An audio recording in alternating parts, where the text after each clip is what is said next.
ఇకపోతే ఇప్పుడు మీరు తీసుకున్న క్యారెక్టర్స్లో కౌరవులు అనగానే మనకు ఆటోమేటిక్గా ఒక నెగిటివ్ ఫీలింగ్ ఉంటుంది. ఇప్పుడు మీరు చూపించిన 2 హీరో క్యారెక్టర్స్ కూడా ఈవెన్ అమితాబ్ బచ్చన్ గారి క్యారెక్టర్ కానీ లేకపోతే కర్ణుడు క్యారెక్టర్లో ప్రభాస్ గారిని కూడా ఈ 2 కూడా కౌరవులకు సపోర్ట్ చేసిన క్యారెక్టర్స్.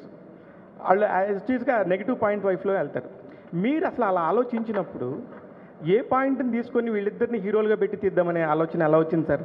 ఇకపోతే మీరు తీసిన మహానటి కూడా 40 సంవత్సరాల క్రితం చనిపోయిన వ్యక్తి తీసుకొని చేశారు. అదొక అద్భుతంగా అయింది. ఇప్పుడు కూడా మీరు చూస్తే కొన్ని వేల సంవత్సరాల క్రితం వెనకాల జరిగిన ద్వాపరయుగాన్ని మళ్ళీ ఇప్పుడు 800 సంవత్సరాల తర్వాత జరిగిపోయే కలియుగంలో జరగబోయే అంతాన్ని కూడా చూపించబోతున్నారు. ఎక్కడి నుంచి వస్తాయి ఈ థాట్స్?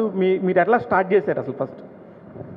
అంటే ఈ పర్టిక్యులర్ మూవీ ఐ థింక్ ఒక ఫస్ట్ టైం చూసి వాట్ ఎవర్ ఆ క్లైమాక్స్ అన్న ట్విస్ట్ అంటే ట్విస్ట్ అనుకోవచ్చు, అవన్నీ చూసిన తర్వాత రెండోసారి చూస్తున్నప్పుడు I feel it's almost a different film, new film. చాలా వేరే పర్స్పెక్టివ్తో చూస్తాం రెండోసారి.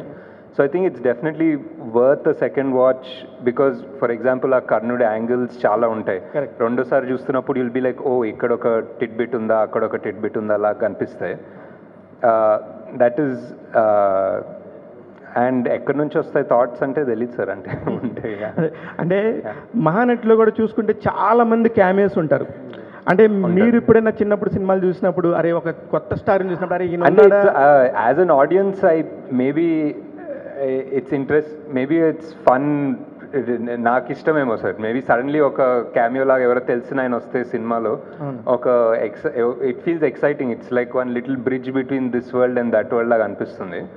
ఈ సినిమాలో కాన్షియస్లీ అన్ని పెట్టుకోలేదంటే for example like Vijay is a cameo అనుకోవచ్చు, but also you need somebody to play Arjuna. So it's a role.